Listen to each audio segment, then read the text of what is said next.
podcast listeners. Welcome to episode 11 of Misfits. This is where I speak to the rebels, the troublemakers, and the unconventionals in Singapore. Try to see things as how they see it and to learn from them. Some of these individuals include Danny Wong, who started a $1 million cupcake empire, Betty Lee, who at the age of 60 went backpacking around the world for 400 days, and a whole lot more. And today on the show, we have Loh Lik Peng, the owner and director of Unlisted Collection. His career began as a litigator during the Asian financial crisis, mainly dealing with company bankruptcy. His transition to hospitality occurred in 2000 when he bought a property now known as Hotel 1929 on a bargain, treating it as a passion project. Today, he owns several boutique hotels, restaurants in Singapore, London, Shanghai, and Sydney. Some of these include New Majestic Hotel, Wanderlust Hotel, Burn End, Esquina, Poland, and so much more. He also chairs at the Shatec Institute and the Singapore Hotel Association. He holds directorship at the National Volunteer and Philanthropy Centre, in short NVPC, Asian Civilization Museum, and the Peranakan Museum. In this conversation, we spoke about the economics of the hospitality business, why he only opened restaurants with a co-chef owner, hiring practices in the competitive hospitality industry, old barber's chairs, and a whole lot more. So without further ado, I hope you enjoy this conversation. When someone asks you, what do? How do you answer that these days? So it's a strange one. I still have a hard time really giving a description. I used to have a really hard time saying I was a hotelier because I always felt like a little bit of a fraud. But nowadays I say hotelier. Yeah. With conviction. With a bit more conviction. I used to think it was a little bit fraudulent to call myself hotelier because I didn't really learn how to be a hotelier. And neither did I really run the hotel. So, I couldn't really tell you how a hotel was run. I set up some hotels, but really more from the perspective of the development. But yeah, nowadays I say hotelier with a bit more conviction. And how would you define the term hotelier then?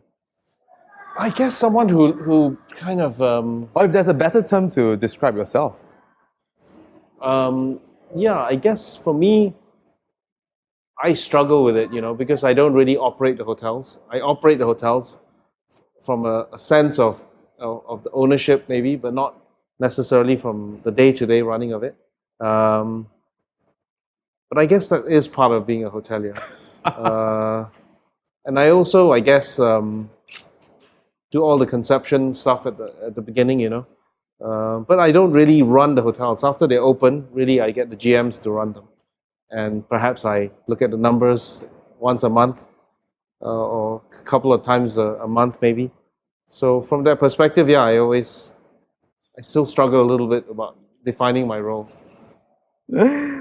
All right, so let's go back to where you first start growing up, in Dublin, Ireland, right? Mm-hmm. With your doctor parents, how was it like growing up? Were you living in the city center or town? And how do your parents even end up being there? My parents were studying and working in Ireland at the time. My dad was there for his school, boarding school, and then after that he was there for university. So he spent a substantial amount of time there. My parents met there, they got married. I was born there. They came back soon after to Singapore though. So I would have spent the early part of my childhood in Singapore before they sent me back to boarding school in Ireland. So I guess the early part of my childhood was very, very much a Singaporean experience. And how old were you there then from boarding school till? I was there from age 12 to 18. Oh wow. Yeah, so pretty much straight after PSLE. How do you enjoy your boarding school experience? I actually loved it. It was one of looking back, one of the best periods of my life. It was one of those times when, in retrospect, yeah, it was a very valuable experience for me. When I first went, I didn't like it very much. I obviously was very homesick, and it was a strange environment. I felt a little bit sort of, I guess, coming from Singapore, a tropical country, you end up in somewhere like Ireland, it rains all the time. Yeah. Yeah, it was somewhat of a strange experience for me at the start, but I made a lot of friends there, and yeah, looking back, it was one of the best periods of my life. And you just sort of went alone, right? Because yeah, Yeah. Well, my Wow. sister was also sent, Oh. but she was in a different school from me. Okay. Yeah. So and boarding school in those days, you didn't really get to go out. So I didn't hardly saw her maybe once every 2 months or so. And this is way before advent of handphones, so you couldn't even call home. You had to No wait way. by a payphone. I remember at a specific time, and the parents would call in. Yeah, it was just different. So maybe you'd speak to the parents once a month. Oh, wow. And we'd fly back maybe at Christmas, Easter. That was about it. Summer holidays. Chinese New Year? Oh no, but school started. No, Chinese New Year, we were always in school. Oh wow. So for a long period of time, I didn't really have any Chinese New Years at all. So to be honest, even to this day, I don't really put too much store by Chinese New Year because it was never that big a part of my kind of childhood. So I don't really I don't really get Chinese New Year too much. It doesn't bother me if I miss it. And how will you describe yourself then, when you are a young boy? I Looking would have back. described myself as a very Yeah. naughty kid. Is it? Part of the reason why my parents decided to send me to boarding school, I suspect. I was naughty. I guess I got pulled up a lot in school. I remember getting caned quite a few times. by the school or by Oh yeah, parents? by the principals. Okay. Yeah, in the school. Back then, in caning was Singapore allowed. and even in Dublin. Yeah, corporal punishment was a thing in those days. Yeah. So if I had and- to describe myself, in my childhood, I would naughty would be the one word that immediately came to mind. And was that the reason why then parents sent you to boarding school, or do they actually already wanted you? I think certainly the fact that I was naughty and not doing as well in school system in Singapore was a factor. My Mandarin was very, very poor. Needless to say, in those days, that was a big minus factor, So I think that drove the decision as much as anything else. And there was obviously some sentiment to it because my father came from the same school. So I guess there was that element of that. But I think a large part of it was the fact that I was a pretty naughty kid, I think. And your sister will also send together with you for the same reasons. Not really for the same reasons. I Or think because she you wanted were to go. going, or she wanted She to. wanted to go. So she got sent to a girls' boarding school in Dublin. Okay. Yeah. Together, same Together time. at the same time. Yeah.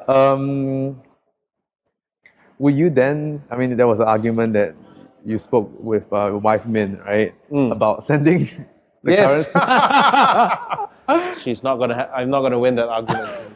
But yeah, we've had debates about it. Yeah, not really serious arguments. Obviously, my kid's only 5 years old. Yeah. Well, why did you want then to?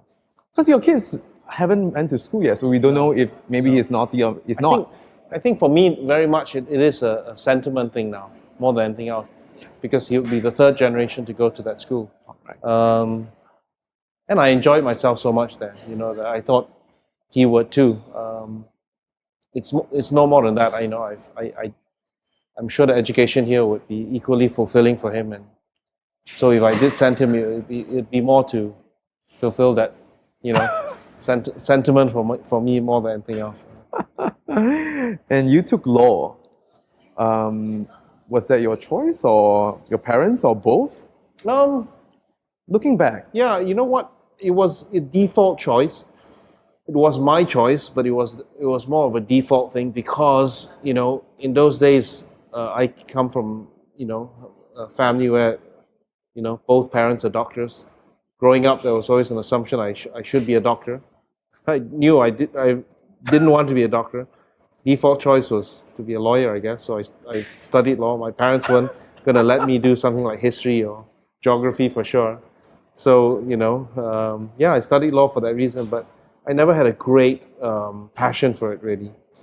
It was more of a default. And what did you specialize in? Any part of the law, the whole spectrum of the law when you're there? I was a litigator and mostly doing commercial work.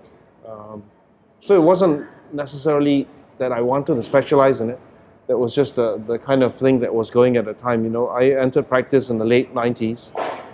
The bulk of the work we were doing as litigators then was bankruptcy, and litigation to do with bankruptcy and winding ups and stuff like that. It was the tail end of the last Asian crisis. So that was just the nature of the work that was called for at that time. Are there any lessons or knowledge you took from law they bring to unlisted or in life in general? Yeah, I think so, for sure. You know, those type of skills never, they're never in, you know, you hope they're not in high demand, certainly, but they're never absent from your day-to-day work and your day-to-day life, in fact. So every day, you know, as a business, we deal with complex commercial things, and involved in that, there are definitely legal things that you have to think about. So that stands me in good stead, I would say. Yeah. No, I asked that question because Charlie Munger, who is Bill Gates' other half, was also law background, and he said that he doesn't want to be in law and tell people not to be in law. But having the foundation of law does help him make very clear decisions. Yeah. Would that be something? Yeah, law, I would say, is a good discipline insofar as it makes you think about the pitfalls of anything you get into, because that's the raison d'etre of a lawyer, right? He's there to get you out of a pickle, and he's there to structure agreements so that you have the best protection should something go wrong. So that part of your training never quite goes away. You can't let it dominate your kind of commercial business life, because lawyers are by nature and by training very risk adverse. You know, that's what they do. And, you know, the things we do, you can't be too risk adverse. So there's always a balance that you need to draw. How do you do that? I try not to think too much about the law and all the things that can go wrong, because if you did, you'd just be consumed by it and you'd end up doing nothing. As a director of Unlisted, what do you spend most of your time and energy on these days? I would say at the moment, nothing, you know, when we have projects ongoing, you're really consumed by that project for the duration of the project. So we just opened a hotel called the Old Clare in Sydney. Old Clare. The Old Clare Hotel in Sydney. This is New Majestic. Freudian slip. The Old Clare Hotel in Sydney, and that probably consumed my life for the 2 years that it was going on for. Right? Because that's the only thing you think about. You're thinking of the project, you know, almost 24/7. You're flying to Sydney all the time, things like that, you know. So at the moment, I don't have any projects ongoing anywhere near that level of intensity. So I'm feeling pretty relaxed, in fact. And which is why we managed to get to see here today. And what were your initial goals for 1929 when you actually got it? Well, and if there's any also bottom line? Well, to be completely frank with you, at that time, I didn't have any goals. I had no idea what was going to result from that. And I just wanted to open that little hotel and go back to practice, actually. I took a year sabbatical from law, thinking I would go back to practice. Open 1929, go back to practice. I never did, obviously, you know, because 1929 was a lot more successful than I thought it would be. But at that time, I was just opening this small hotel in Chinatown without any idea what I was doing. I didn't have, you know, any idea where you would go. All I knew was that it'd be quite a lot of fun while it lasted. And it was. But I had no idea whether it would succeed. And frankly, I was quite surprised when it did succeed. What was the story there with 1929? Because we know that you found that property on a cheap end of the deal. You got it. But from there, as a lawyer, to become a hotelier is a big difference. Do you have any help? Was there, you know, what were your first to go? And I never thought about it that way. You know, honestly, I never thought about it that way at the time. I took a year off from legal practice. I thought I was going to go back to legal practice. I opened the hotel thinking that it would just be a sideline thing. It would be fun, and that would be the end of it. So, you took a year off first, and then the hotel came about, or you knew the hotel? No, I purchased the hotel, and I knew I had to take a year off, otherwise it'd never get built. And so that was supposed to be my year off doing that hotel. But it dragged on, and I never went back to practice. After a while, it just became, you know, impossible for me to go back to practice. I opened this hotel, New Majestic, and then it kind of snowballed from there. And before I knew it, I more or less became a hotelier. People said I was a hotelier. Before that, I identified myself maybe more as a lawyer, you know. I'd still introduced myself as a lawyer. In fact, I kept my license for quite a number of years after I effectively quit law, because somehow I thought I might go back to practice. I never did, but you know. Did you work with then specific architect for 1929? Because you have visions when you walk into an old building. And so with that, you must have a specific architect or, No, you know, when I first look at a building, it's usually a very clean slate. I wouldn't have thought of which architect to work with. I wouldn't even necessarily have thought of what to do with it. So a lot of the projects, when you first look at it, you are drawing a picture in your mind. The end result may be completely different from that picture, but often you don't really know where you're going to go with it. You don't know what restaurants you're going to put there, what design, things like that. So in none of the hotels have I ever kind of come with it with a very strong view and had already an architect in mind, things like that. It always really depended on the project that turned up, and what might then kind of come of it, whether it was a hotel or service department or restaurant. Yeah, but at the time when you first look at a project, you don't always have a very strong idea of what's going to come of it, even if you fall in love with the building. Yeah, but then what would be the core team that you first formed when building a new establishment, a hotel specifically? I would say the first person you do appoint is probably an architect. Not always, but often, yeah. I think the key person, but sometimes it's not that easy to kind of think of the architectural thing. So maybe you don't, you just get a planning specialist to look at it, whether or not you can turn it into a hotel or like a whatever. structural engineer. Yeah, those kind of things, you do your investigations. More to find out from the local councils what the planning parameters might be. So you don't always hire an architect that you want to work with first. But in terms of conceptualizing and designing a hotel, that's usually always the first person you go to. And then subsequently after the architect, what were people we were looking at? Not that I'm going to open a hotel. Well, no, all the rest of by now, I guess I have it down, pretty pat. I know who I need to go to. It's usually the structural engineers, mechanical, electrical engineers, all those type of different professions that you need to design the hotel. But in the early days, I grappled with that a lot. I didn't really know, and you'd kind of get advice from different people, often wrong.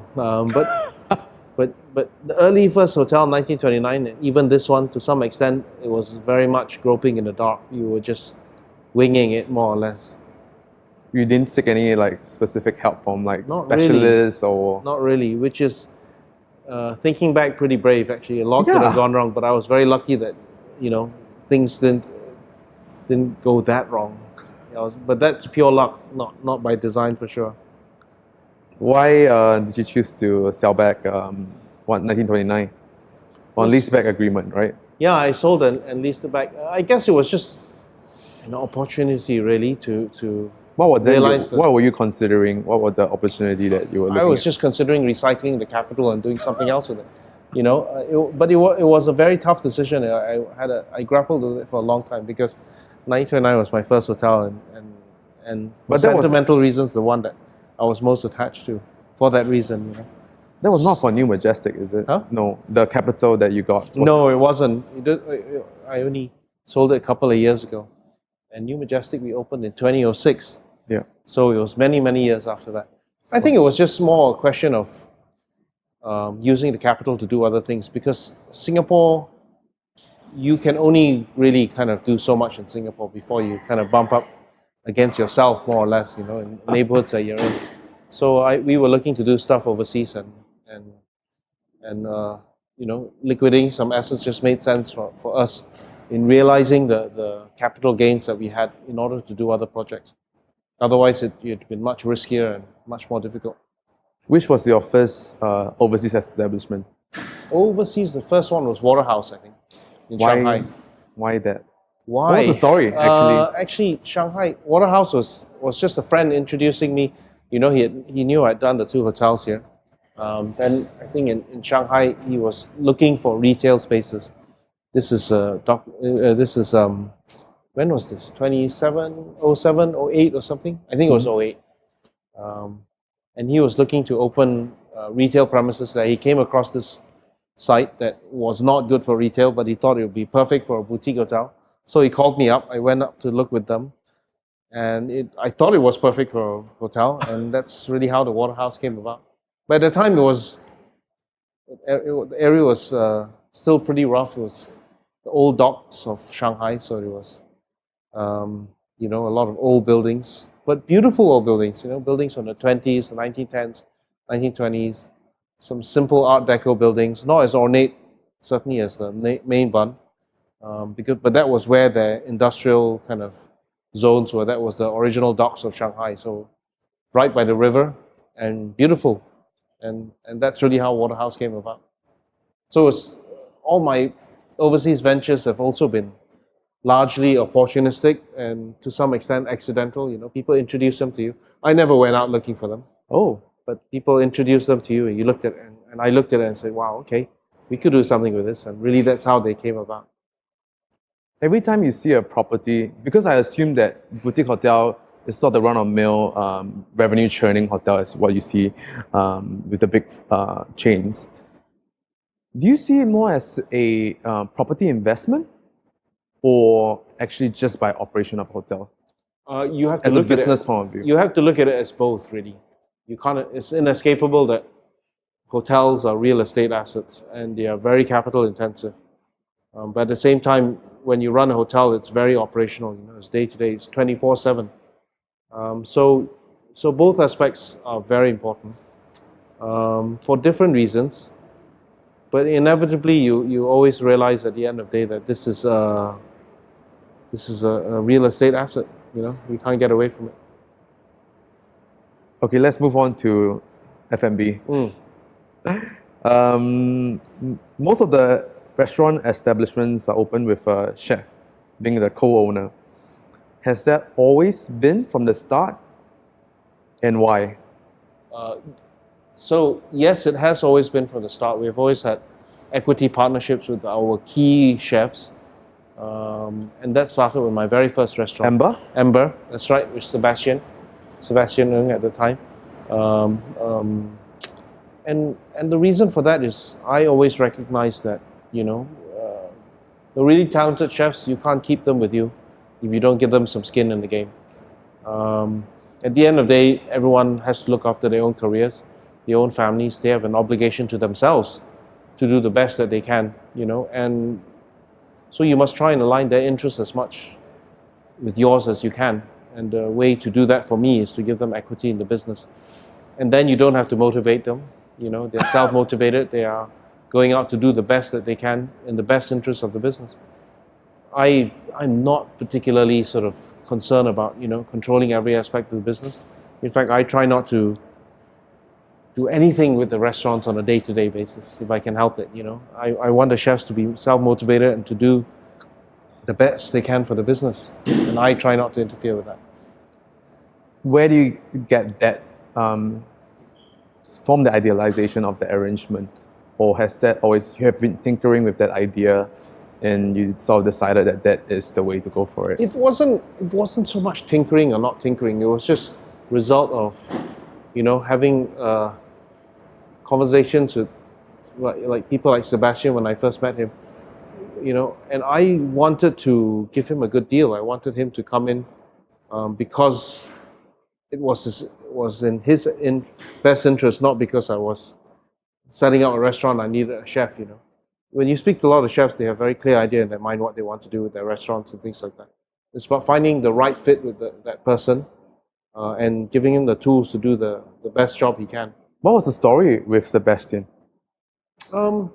Someone introduced him to me, and at the time he was cooking for the Marmalade Group, but he wasn't happy. He wanted to leave, so a friend of mine said, "Hey, there's this interesting chef. Knowing that I was opening this hotel, why don't you speak with him?" I spoke with him. We talked about it. And we had very good chemistry. We got on very well. That's how it happened. Literally, more or less on a handshake, I guess. So a lot of our restaurant ventures since have really been the result of sort of just having really good chemistry with the chefs, and getting on well with them and being on the same wavelength. And it's worked out quite well for us. What did Sebastian. Does Sebastian have any traits that stands out? I mean, for you? Tricks? Yeah, personality or I don't know. was it the resume? It wasn't so much that, you know. Here was this humble person who was cooking an amazing, cooking these amazing meals, and a humble background. His English wasn't great, you know. It's not the sort of person you would expect it to be kind of cooking this kind of food. It's the same with Justin Quek in a way, you know, producing exquisite food, but, you know, you speak to him, he's quite a humble fellow. They don't necessarily come from the sort of, you know, milieu where when they were young, they were eating very fine dining food. The profile of chefs that you find nowadays has changed dramatically. A lot of them do come from those backgrounds, but, you know, the early generation of chefs who were really successful, like Justin Quek and all this, didn't come from those backgrounds, and yet they were producing this amazing kind of French food and European style food, you know. And Sebastian was a bit in that mold, I guess.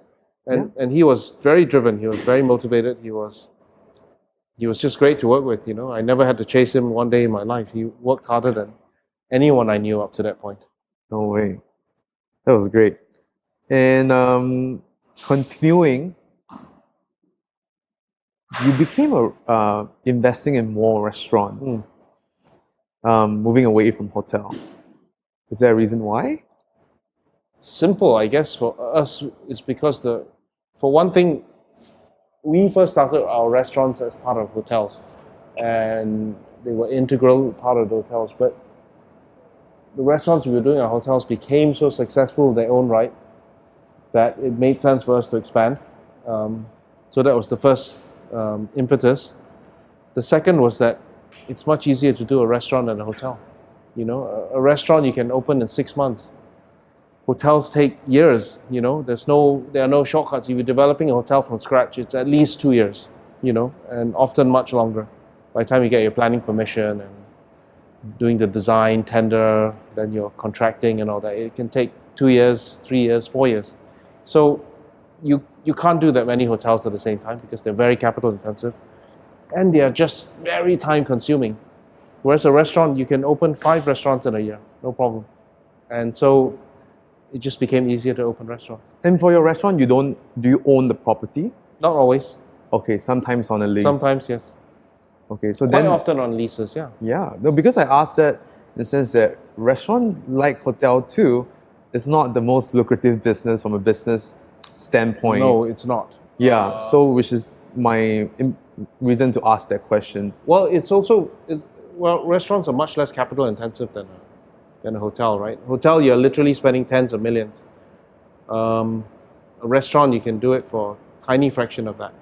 So from a risk point of view, it's always easier to do a restaurant than a hotel. And your leases are much shorter and all those kind of things, right? It just performs on a different scale from a hotel.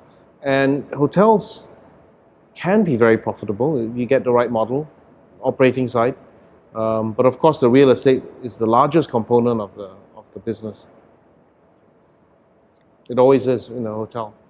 Yeah, and when you look at a restaurant, if it's on the list, do you speculate based on what kind of timeline do you speculate? Is it 2 years, 5 years? It depends. You know, you try and make your money back within 2 years for sure.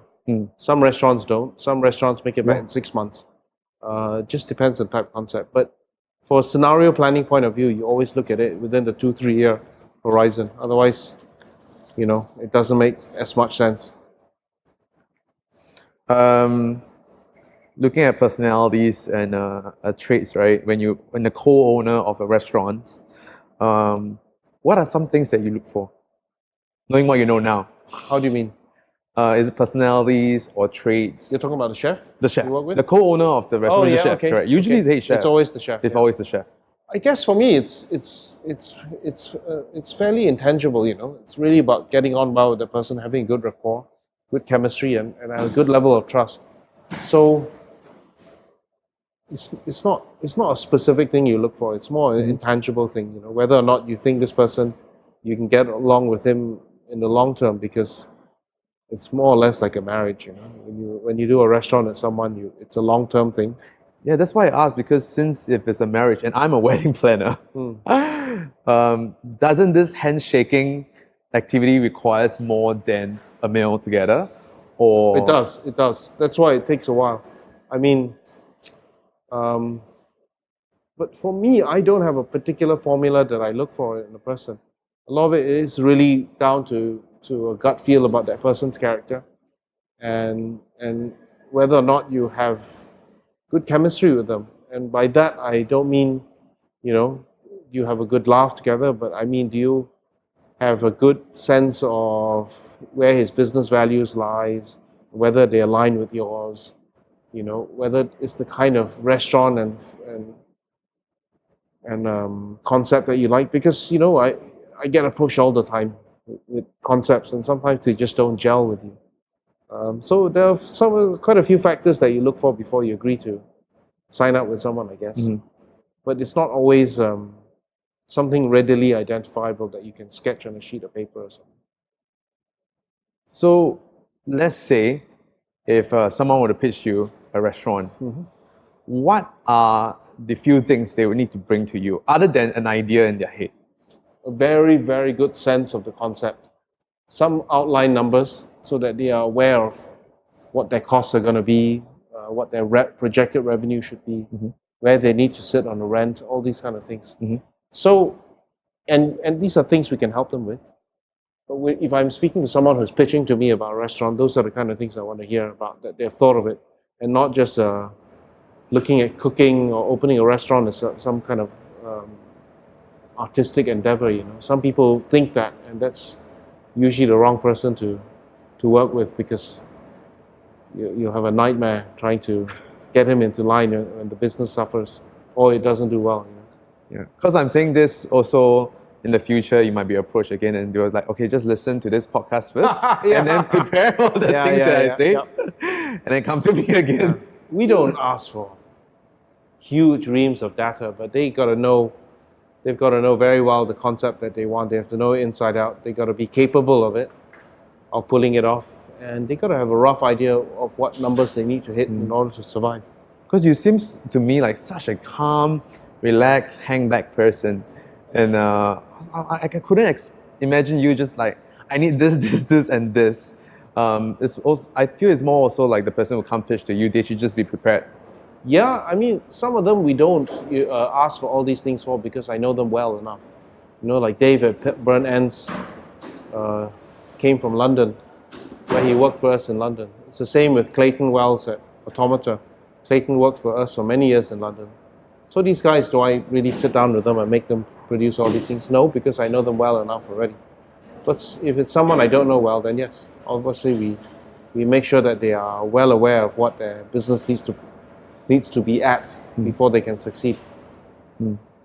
I have heard from your employees that you remember almost everyone's name. Really? They were very surprised. Is there any secret technique? No. I just try and get to know everyone. Everyone is you respect everyone. You give them that due respect. So you have to know who they are. So you just have to make the effort. I don't particularly have any technique for it. I just feel it's good. Yeah. I feel it too. Yeah. Yeah, but they were asking this from them actually. They were like surprised. Like, how does he remember my name? Yeah. No, I make a effort to, every member of staff is valuable. So you treat them like humans. You got to try and know who they are, not just their names, their backgrounds, families, things like that, as much as you can, without being intrusive. I want a creepy boss. Yeah. How do you give people autonomy in their jobs while making sure that they are doing a good job? That's a tough one. It took me a long time to kind of get that right. And I think it's really about just exposing people to different parts of the job and watching how they do it, and eventually giving them the whole thing to do. Because there are not enough hours in the days. You can't do it all yourself. And frankly, if you were standing over someone's shoulder looking at their work all the time, you wouldn't get anyone good working for you. So it's a question of building trust with that person and letting them get on with it. So I'm a big believer in that, giving people autonomy in their jobs. You know, someone joins you, let him spend a month looking at his environment, figuring out what he needs to do, his role in it. Give him responsibilities, and then load him with more responsibilities, and then pretty soon let him run the part of his business that he's in charge of. And you know, you try not to micromanage people, let them do it. And usually by that time they know what they need to do. They have their own spin on it, which I always encourage, because there's more than one way to skin a cat.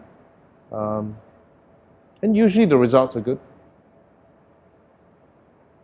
And with that said, what are some of the more important metrics or indicators that you look at? For someone I'm going to hire, Yeah. I would And say, even those that you have already hired, Yep. but like, the first. first of all, I think I'm always looking for people, you know. That means that they are generally fairly sociable. Because, you know, the business we're in, you can't be a shy retiring person and not want to mix with people and not want to socialize. I think the people who do best in this sort of business are people. They like to hang around other people. They, you know, like to energize the room. So as much as possible, we try and hire people like that. The other thing I look for is just people who have a good amount of sort of common sense, rather than, yeah, you know, because you'd be surprised. And by that I mean people who can just get on with things and without, you know, if you can hire an idiot and direct him what to do every second a day, that would probably work out if you could afford to direct him every second a day, you know. But usually you can't. So you try and hire people with common sense who you know will get on with the job without having to be, you know, micromanaged and directed every second of the day. And that's something we try and look for as much as possible in the people we hire, because it just makes your life a lot easier if you can find people who are able to get on with it. You know, I always say to my guys, get on with it. Don't wait for me to give you directions about what to do and how to do it. You know? And with that said, you are also in Singapore. In Singapore, everyone in F&B, in hotel, is facing a labor problem. How do you then, get the cream of the crop, if that's said? Well, you don't always get cream of the crop, and you don't need to. I think you need to get people who are self-respecting and have pride in their work. You know, we always look for some kind of crazy star performer and someone who's got covered all the bases in his career. Not really. I think we don't always need those. In some parts of the business, maybe you do.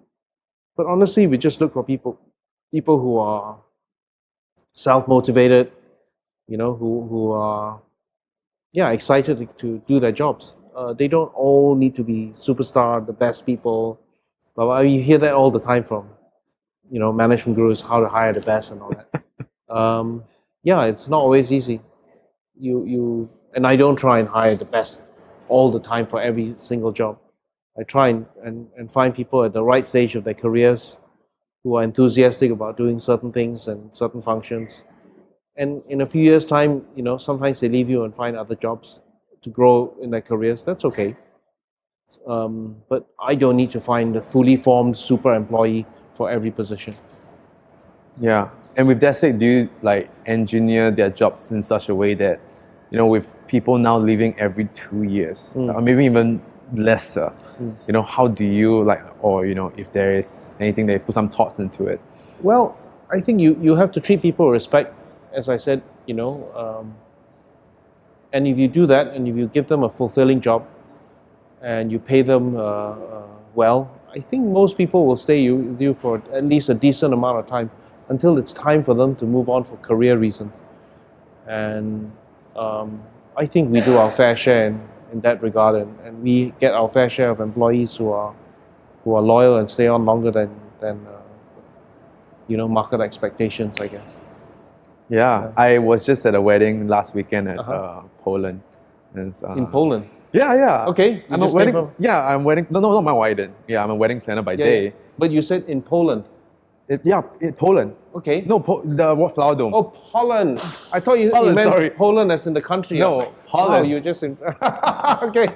Sorry. Yeah. No, I think your maybe your parents came by. That's right, they did. Yeah. Yes, I know there was a wedding on at the weekend. Yes, because the GM was there as well. on Saturday, right? Yes. Yes. Stepan was there. Yeah.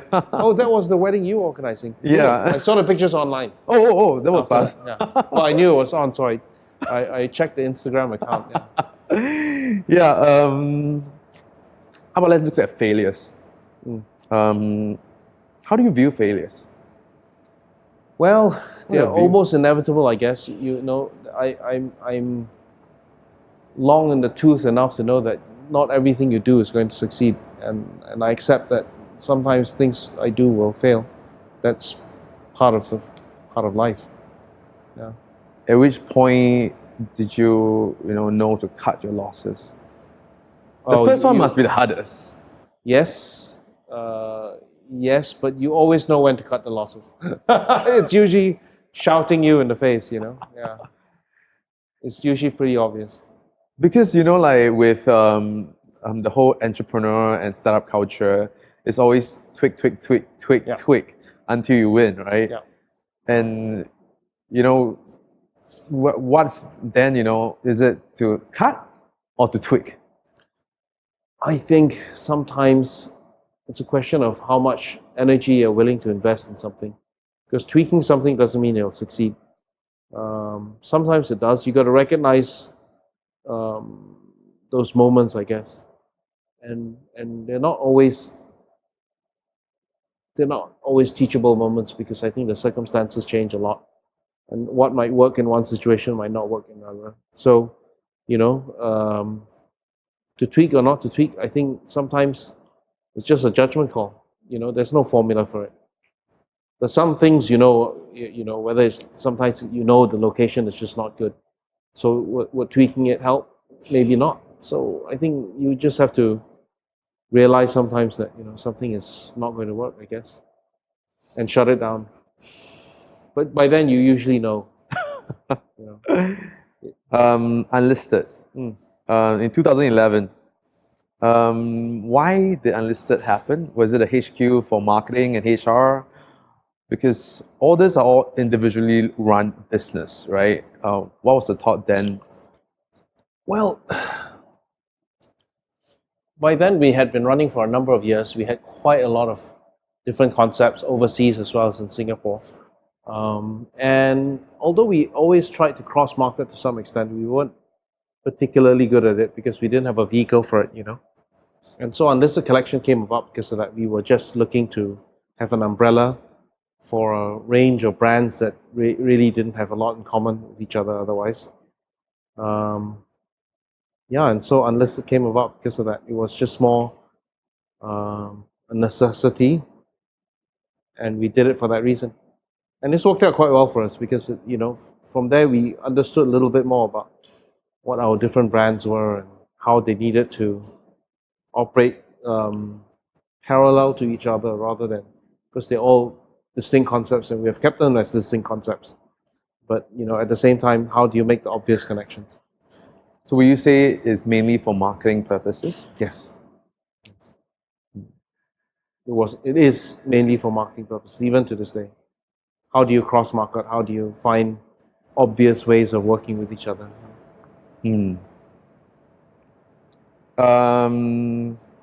Why? Okay, this is funny.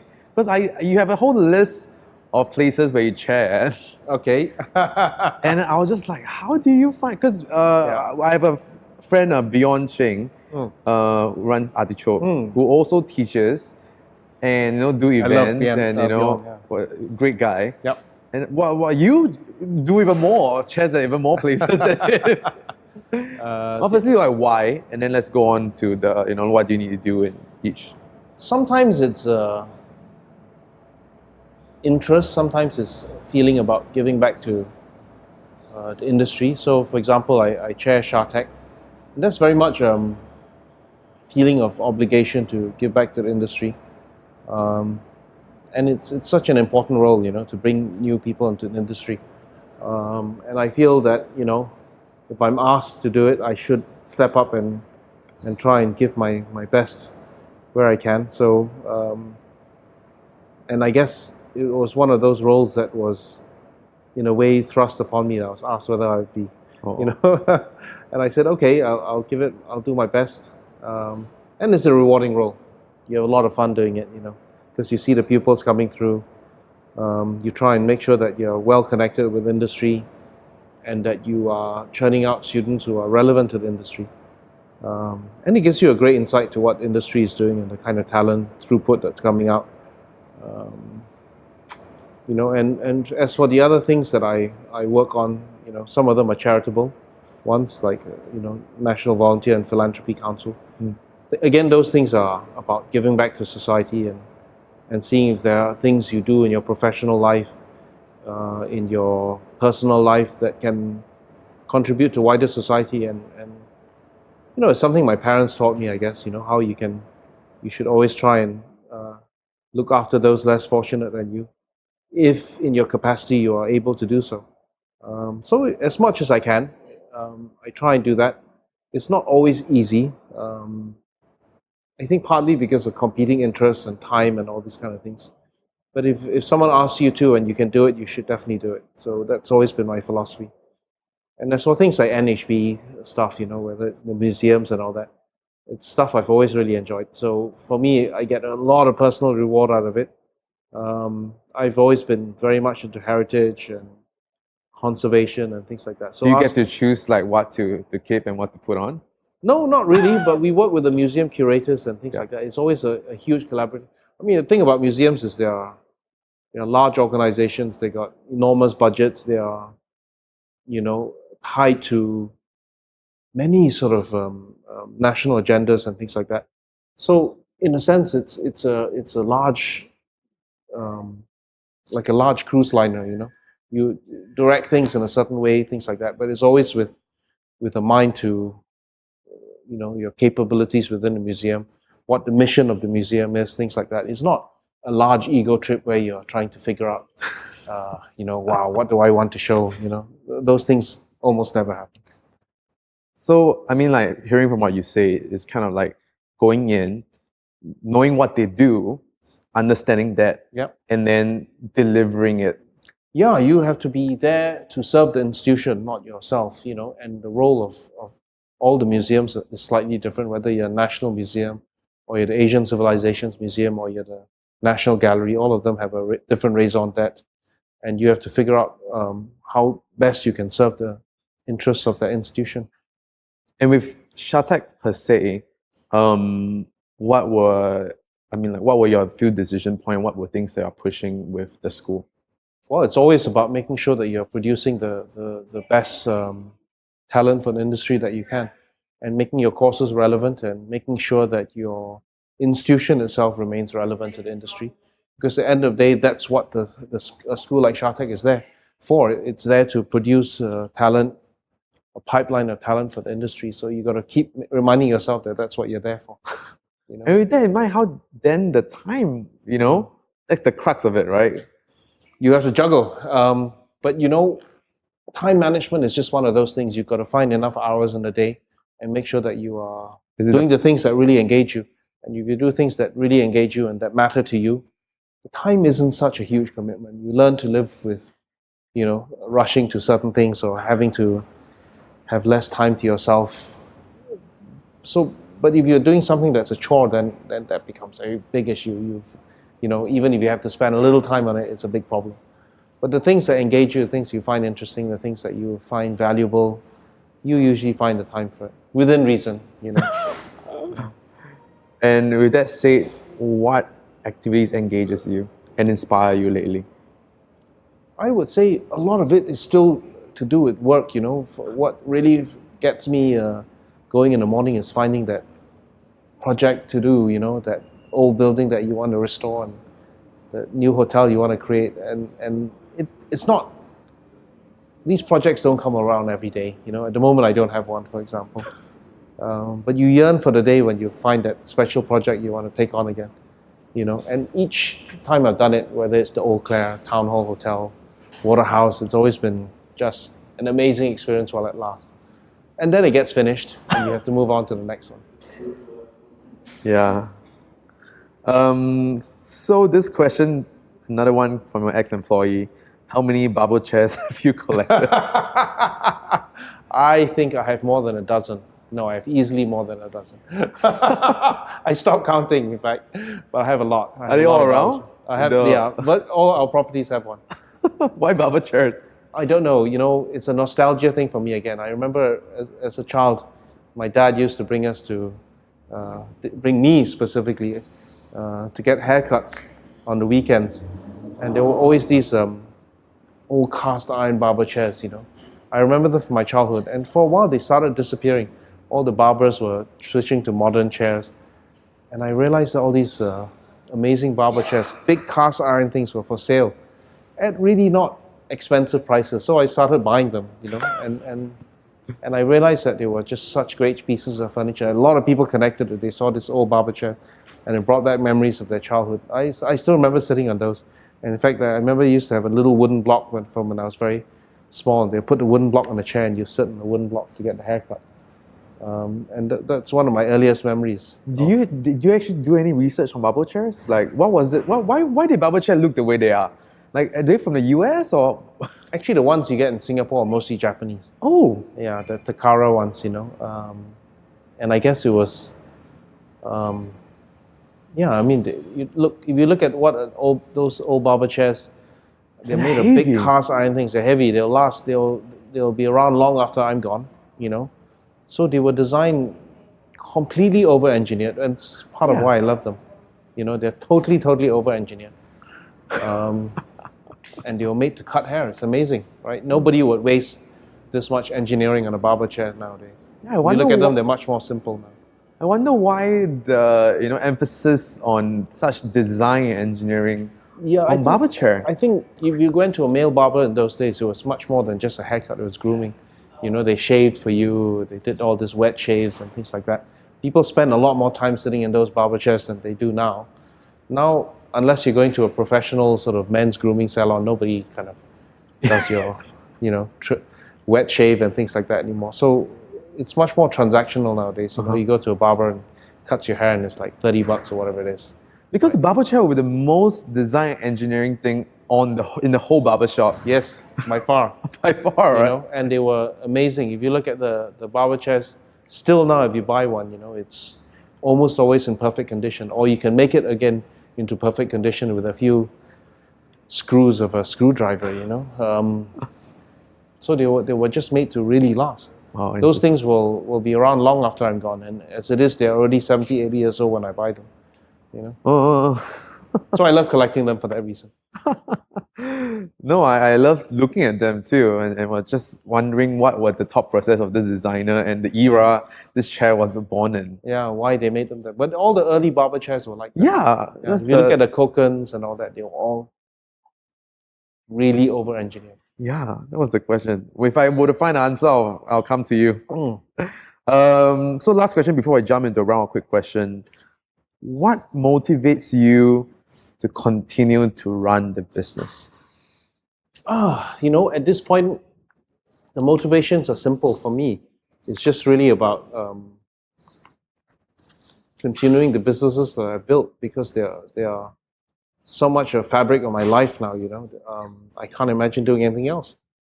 It's really just wanting to continue doing this because it's so much fun, and it's just been such a large part of my identity and my life. Will you say continuing is it by building more?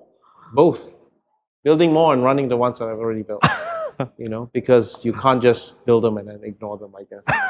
Yeah. And in some ways, the bigger challenge is to continue the businesses of the ones that you have already run open, rather than opening new ones. Yeah.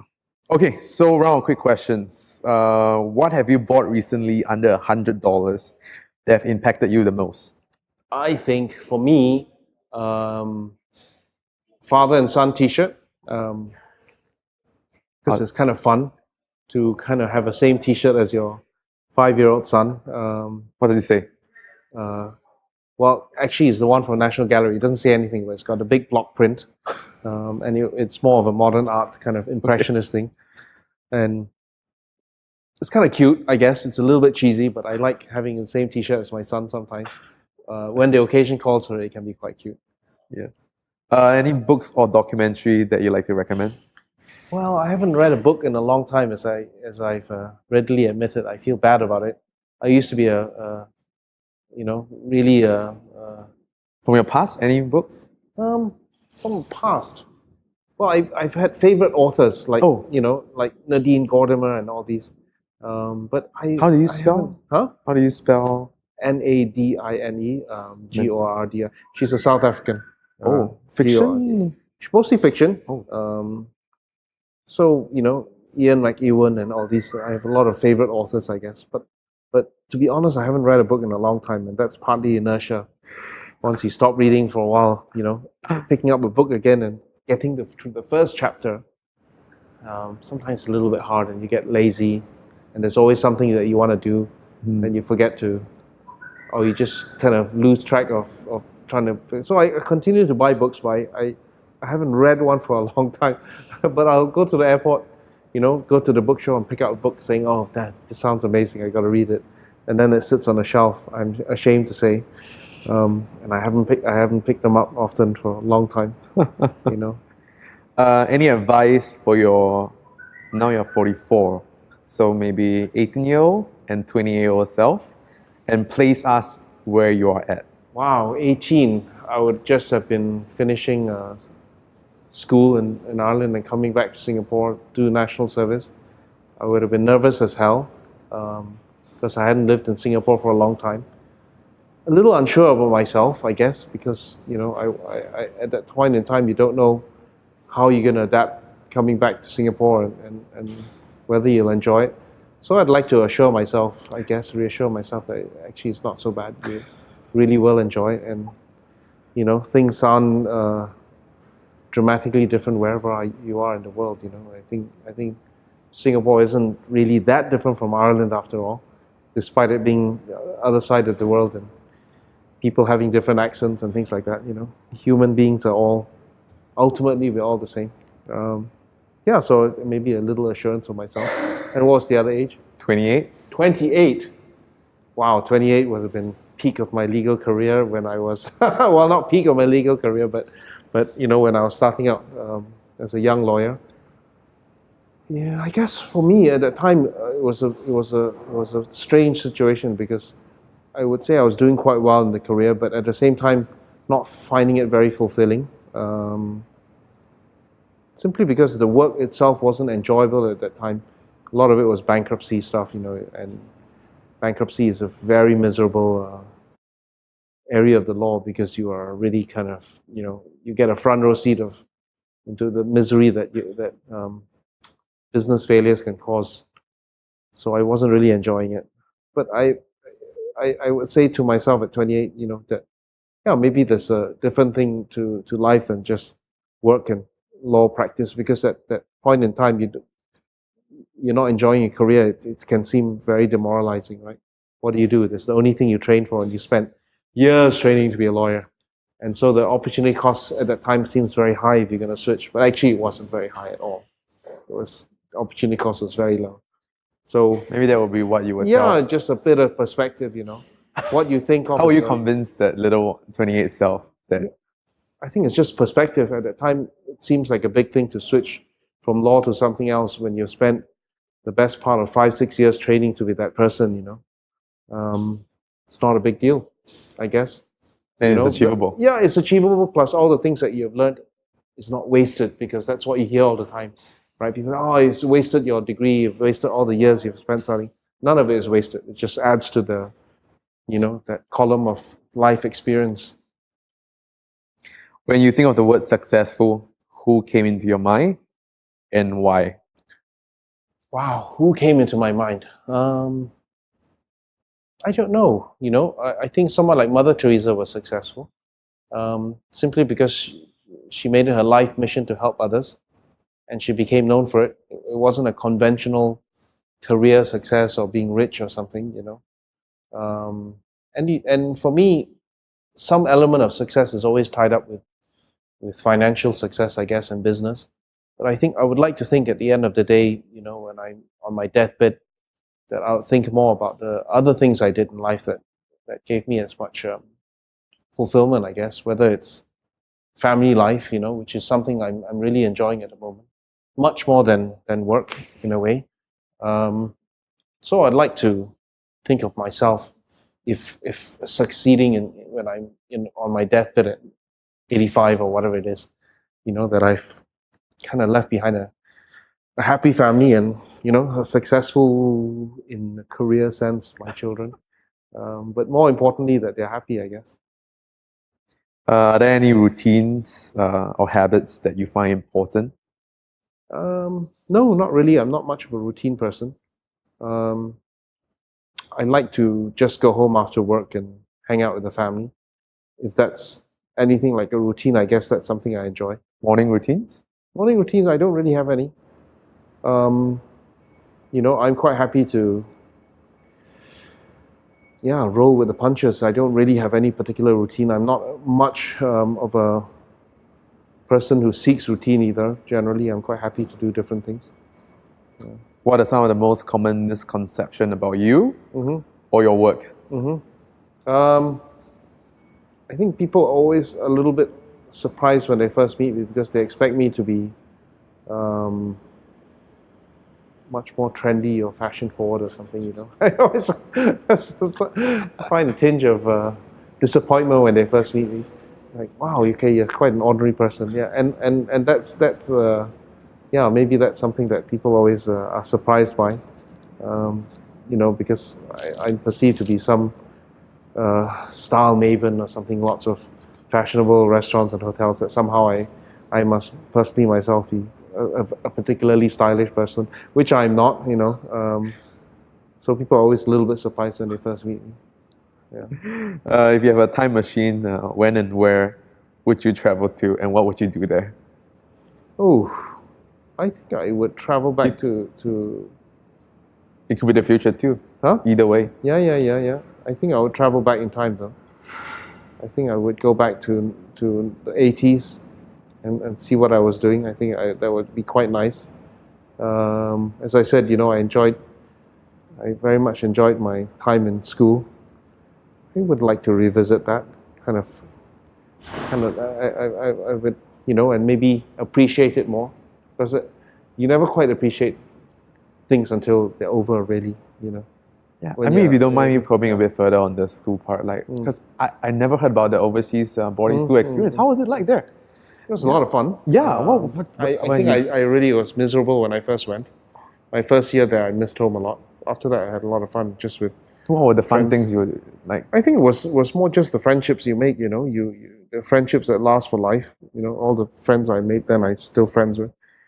You go to each other's weddings. Now it's children's christenings and things. It's just an amazing part of my life that I would never have got the opportunity without having gone overseas at a young age, I guess. And at the time, I think I didn't appreciate it as much. But over the years, you look back and those were great times, I guess. I know not everyone enjoys the experience in boarding school. I happen to enjoy it a lot. So perhaps for me, do you guys get to go out? No. In the week? No, not at all. No. So what on the weekend? You had an exit once a week if you had a guardian outside. And I did have a guardian, but she didn't bring me out that much. So mostly we were confined to the school. So what were the fun? There was no computer. No, there was no computer. internet.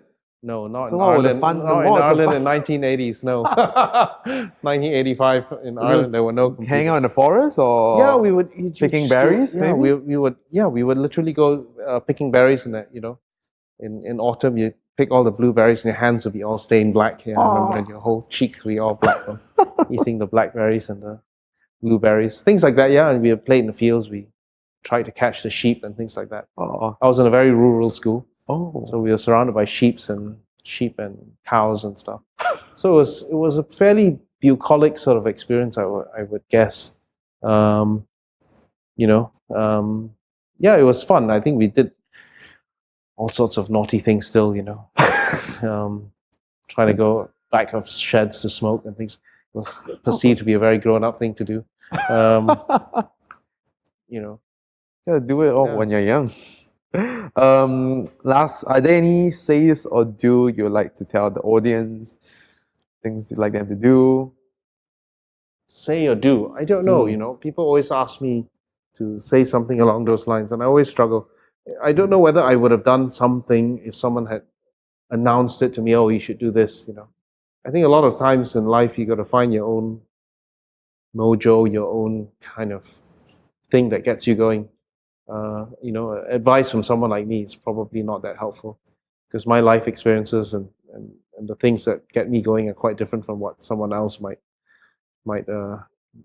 find. So I don't know. For me, it's really, as trite as it sounds, really about finding the thing that gets your energy and your juices going in the morning. It's not always easy to find it. I didn't really find it till my 30s.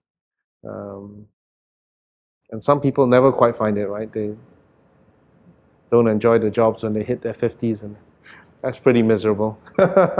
They say it's a But two- I've been lucky, I think. I recognize that. I've been extraordinarily lucky.